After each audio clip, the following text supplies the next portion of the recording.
I came to the UK on a spouse visa and had been enduring domestic abuse for the last 4 years.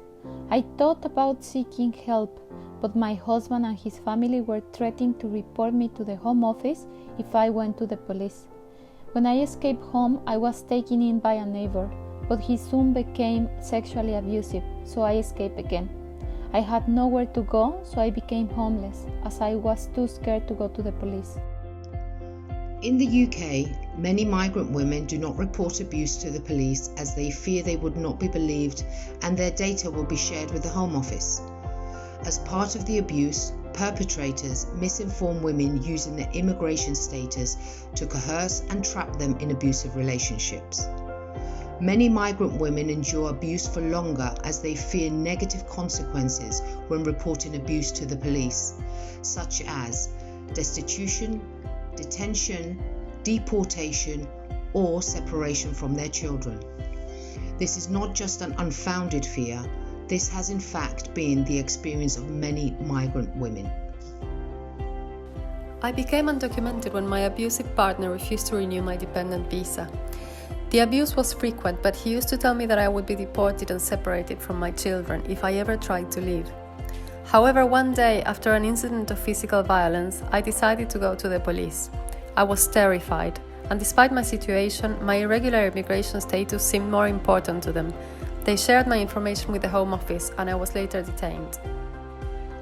As the result of a super complaint on policing and immigration status, a joint investigation including the police found that data sharing practices between the police and the Home Office are preventing women from coming forward to report abuse.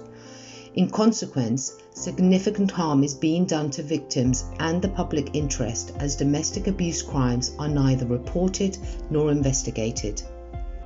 Safe reporting mechanisms are important to ensure that victims receive the appropriate support and can access justice, that harms against them are recognised, their voices are heard, and genuine accountability and redress achieved.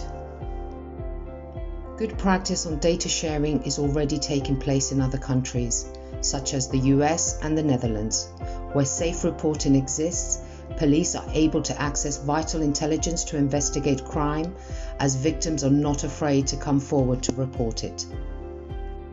So what can the police do to ensure that migrant women victims of domestic abuse receive better support?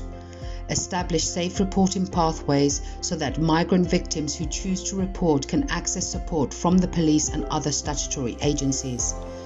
Refer women to specialists by and for BME and migrant organisations for support. Establish clear guidance restricting communication between the police and the Home Office to safeguard victims. Provide training for the police on the importance of prioritising victim safety over immigration enforcement. Build trust with the community by engaging with migrants through specialist organisations. Protect all victims regardless of their immigration status. All women have a right to a life free from violence and abuse. You can make this happen.